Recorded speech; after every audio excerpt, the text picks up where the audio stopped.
I'm Jordan Lander, and I'm here today with Maurice Motroop, who's currently running for Erie City Council. So thank you for being here today with me, Mo. You're welcome. Well, the purpose of this is so that the voters can get to know you and know what you're about. So I think it's important to notice how you've been a lifelong citizen of Erie, Pennsylvania. What do you love about Erie, and what are some of your fondest memories of growing up here? First of all, I want to say my name is Maurice Motroop. I'm a homegrown citizen of Erie, PA. I was educated in Erie from kindergarten through 12th grade in Erie's public schools. I've been an athlete in Erie. I went to church in Erie, grew up in Erie's neighborhoods. I walked Erie streets. Some of my fondest memories of growing up in Erie is just growing up near McClellan Avenue, playing in what was called the Three Hills, the old maids, riding the bikes through there and stuff like that. Being able to walk, to the ice cream store with my friends. Our neighborhood ice cream store happened to be Twin Kiss, and just the closeness of Erie, going to Waldemer, going to the beach, Presque Isle. Those are, and just going to school in Erie has just those are some of my fondest memories. Okay, and since you've been here for a while, as I've read, why are you running for office? I'm running for office because I have a deep love for Erie. I believe in the greatness of Erie. I believe in the greatness of the people. I've been involved with several projects. For example, creating an event called the annual Easter basket giveaway. And an event like that takes people and money. And just to see how people come together to do a project like that, we were able to give away maybe like 600 baskets every year to families, shelters, and just to see the love that Erie shows, togetherness. That's something I love about Erie, is like how people are together. I love the closeness of Erie, and just the people of Erie. So, speaking about your community organizing, you have other roles and positions that you've filled here in the community. One is an educational leader. Yes. Another is the founder and band leader of the Breeze Band, contributing to our arts and music scene. And also, you are a published author. So I know you've done these roles in various capacities for over 20 years. Can you tell the voters, how is this going to benefit the city? Well, one thing about all those things is it requires vision. So one thing I bring to the table is I'll bring vision to Erie. It also enabled to be able to start up something. You have to have people like mentors. So I believe, and you have to have a progression mentality. So like the Breeze Band, for example, I've been able to connect some of the people who came before me, who advised me on how to do that, and also that music has been able to help me connect with youth. So that's one of the things I'd want to do, is be able to connect the strong roots of Erie and also be moving forward in progression. So just the vision, being able to bring people together, because a band is in a school, writing, those are all ideas. They start as ideas, and being able to take an idea into action and being able to bring groups of talented people together who may be more talented than myself, and being able to get them to work together toward a common goal. That's what I think. That's what I think that'll help me in the city of Erie. So we're looking at your proven leadership, through these roles, and I noticed there might be some things that we can expect from you as a city councilman. Can you list some of the things you're passionate about and maybe some of your ideas and vision for Erie in the city? Well, one of the things, some of the things that I'm running on, for example, is that I believe in safety. I believe in community safety. I believe people's homes should be safe. I believe schools should be safe. Work should be safe. To me, that's like one of the first things to any successful thing, is that people have to feel safe. When I grew up in Erie, I felt safe to walk to the ice cream store. I'm not sure if people feel that way anymore. So one of the things that I think are the first things I would want to address is safety. Working in school for over 20 years, I know that to educate students, the first thing that has to happen is that they have to feel safe in the environment. So that's something that I'm passionate about. Also, nurturing our future generations, our youth, because after people like myself and you and others get done with our term, our extent of our leadership, we have to have someone else who's going to take over for us. Okay. Also, very passionate about helping those who can't help themselves. Our homeless population here, families and shelters and things like that, and also giving everybody that equity and opportunity piece, equality, inclusion. Those are some things I'm really passionate about. Well, thank you. And if you could just inform the voters, maybe a little more in-depth ideas of what you're talking about when what you would do to make Erie a safer place. First of all, I mean, I believe that we have to find, look at what are our current policies now, and see what's in place. If they're not working, let's work together with the city council, the other members of city council, to do a thorough look at all those policies and see if we need to change anything. Because I know it's a team effort on city council. And then outside of city council, I believe that to help anyone, I believe you have to bring them to the table. And I believe you have to bring people from all over town, because I believe all voices matter. So I'm talking people from East 5th Street, people to West 38th Street, people to Brandis, 38th and Brandis, people who grew up on Bayfront. I think we need to bring them all together and bring all the voices to the table.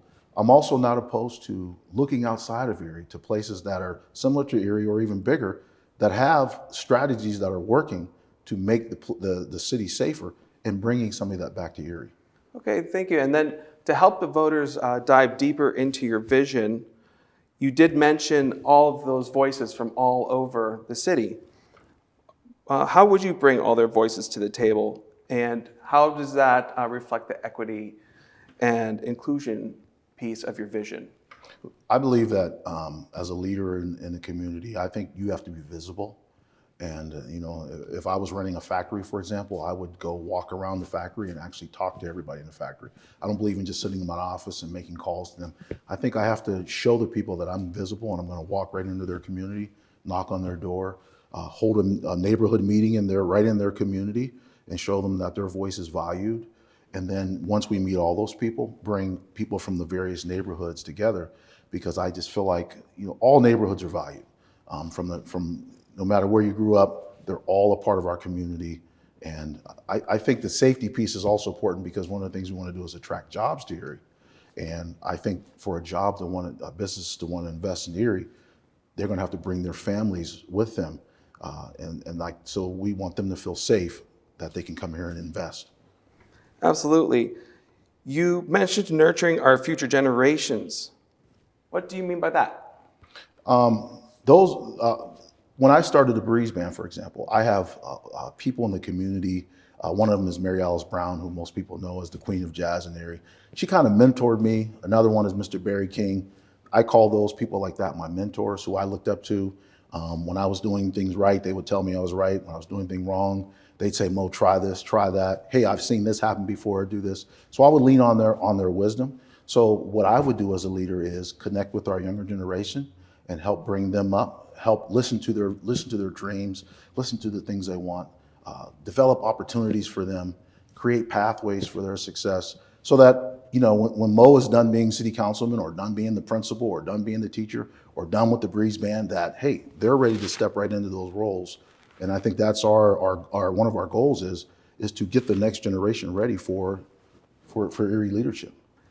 Awesome. And then, we do talk about the youth, and as we all know, young progressivism is important to the city, but Erie also has very strong established roots and traditions, and the older residents in our area have a lot of experience and wisdom to offer. Do you think it's important to put these things together? Yes, I believe that our older residents, they've driven a car. Let's just say they've driven the car 1,000 times, so they know what the roads are like. They know what's behind the building. So yes, our young people have energy, and they have this and they have that, and they have great ideas. But also we have people who've been there before. They have all the wisdom that we need. So they're valued to me. As I said before, I've had mentors that were older than me that helped to bring me along, and they're still helping me. I still call them all the time now, because they have the experience that we need. So going back to the community, and about you really being homegrown here in Erie, Pennsylvania. Mo, how important are parks, trails, and public spaces in Erie's placemaking? And as a councilman, what would you specifically do to promote placemaking? Well, growing up where I grew up out on Glendale Avenue near McClellan, like I said, I kind of grew up in the woods. So that kind of, that's a special place to me. My friends and I thought we were like little explorers growing up. So that opened our minds up to a lot of things. It gave us peace. It gave us just a good place to go to have fun. Now I go back to those areas. I see they've made McClellan Park. They've made the Three Hills into like a dog park. I see a lot of people enjoying that. I think that's very important because that's a place that people can go and just enjoy themselves, relax. It also brings beauty to the area. So what I would do is I'd find the people who are most passionate about that, because I'm passionate about it, and get their ideas. I always want to bring them to the table, and because I don't have all the ideas, I want to bring all those. I'm always about bringing the ideas to the table, and if the idea is better than mine, hey, let's use it. So through your mentorship and being a connector as a leader, describe your management style and describe your leadership style for others so they can get an idea of how you might do this. I believe that really, first of all, leadership is about service. And my record, speaks of service in Erie. Not only did I benefit from my band, for example, I extended that by creating like youth programs, youth talent shows. Also had created a talent show for some of our older, more respected musicians in town. Easter basket giveaways. We raise money for book bags, things like that. So I just, can you tell me exactly what you said again there? Sure. So your leadership styles, being a connector, being a mentor, and so you have described a lot of those things for the viewers, and I just wanted to make sure I emphasize that you are a connector and that you are somebody who listens to everybody's voice and incorporates their ideas. So thank you. And then you mentioned before to me that your elementary principal told you the sky's the limit. Do you think this still applies to the people of Erie, Pennsylvania? And if you do, why do you believe it? Well, first of all, I just believe in the greatness of Erie. I've seen Erie people come together in the time of need. I've seen the drive that Erie people have. One of our greatest resources is the water. I believe that we can turn that into a lot for tourism. We can put jobs. It can create jobs for us. It also is a place of enjoyment for us. I just believe in Erie, and I think that the sky's the limit. I want our older generations to still know that just because you're an older resident, your days aren't over. The sky's the limit still for you. And the youth, I want to put that fire in their spirit that they can succeed despite what everybody says. Me myself coming from a single parent home, a lot of obstacles said I couldn't make it. But when I heard my principal say that stuck with me since the 80s. And when you hear that type of thing, and you have people backing you up, leaders who are backing you up in that, I still believe that that's true today. The sky's the limit for Erie. All right, there you have it, folks, with Maurice Motroop. The sky is the limit for Erie, Pennsylvania, and our city. So as we kind of wrap things up here, what would you like to say to the city as we close? I'm gonna go back to my music background. One of the songs that we play in my band is called Get Ready, and it's by the Temptations. I believe that Erie has gotten me ready. My Erie roots, my family, the Meredith family. I've been hearing about service and being on city council my whole life. My uncle Larry Meredith was the first ever black city councilman in Erie. My grandmother Odessa Meredith. I've been hearing about those things. That's been talked in my spirit. I want to carry on that legacy of service that my family has. Another song that we play is called Treasure by Bruno Mars. I believe that Erie is a treasure, and I want to be a part of the leadership that helps the whole world see the treasure that we have here. I'm asking for everybody to vote for me on May 18th for city council. I will serve, I will listen. And you can also, people who want to know more about me can visit me at motroop.com, or also on Facebook, they can visit me at Motroop for Erie City Council. So thank everybody for what they've done so far. Thank you so much, Erie. Thanks for listening.